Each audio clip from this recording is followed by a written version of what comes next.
বাবুল রানা ছিলেন একজন নির্ভীক, নিষ্ঠাবান এবং অন্যায়ের প্রতি আকর্ষণ এবং সাংবাদিক।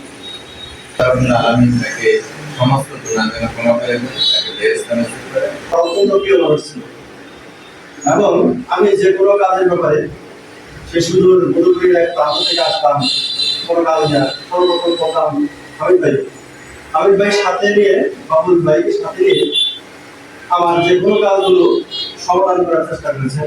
বাবুল রানা ভাই আমার সুন্দর করে পাওয়া যাচ্ছে না, তাই সম্পর্ক গেছে। আমি তাদের বলতে চাইছিলাম আসলে আসতেছেন শুধু একটা কথা বলে রাখি, বাবুল রানা ভাই তার বিশেষ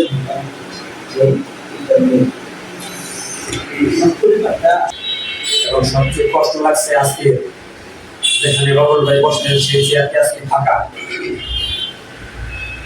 সভাপতির পরে আমরা যার নামটি বলবো সেই নামটি আর বলার সুযোগ নেই। আমাদের ইসলামের সাধারণ সম্পাদক সে কোনো সিদ্ধান্তে কথা জিজ্ঞাসা করলে অনেক গুরুত্ব দিয়ে বলতে হবে আপনারা যেটা ভ্রমণ করেন আর সিদ্ধান্তগুলো নেন। আমি তো আছি আপনার তার এই বাবুল ভাই সমাজের দর্পণ ছিল, সামাজিকতা যত গুণ তার ভিতর ছিল। দুইজনের ভিতরে আছে, হামিদ এবং দুইজন, হামিদ ভাই বাবুল ভাই দুজনের ভিতরে ছিল।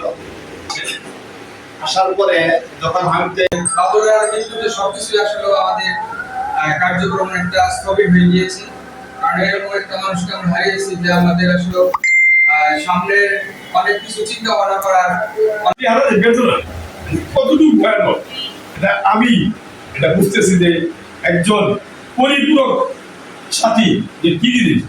রাত্রির 3টা এই বাবুল রানার ব্যাপার নিয়ে দীর্ঘ সময় আলোচনা হতো। আপনারা গুরুত্বপূর্ণ তথ্য তুলে ধরেছেন এবং গুরুত্বপূর্ণ যে তথ্যগুলো তুলে ধরে বক্তব্য দিয়েছেন সেই জন্য আমি আপনাদেরকে আবারও ধন্যবাদ জানাই।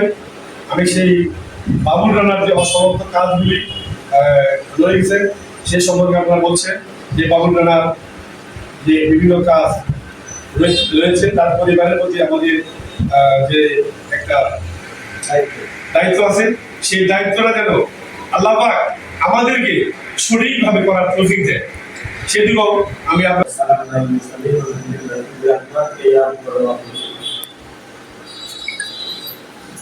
দৈনিক আজকের বাংলা .net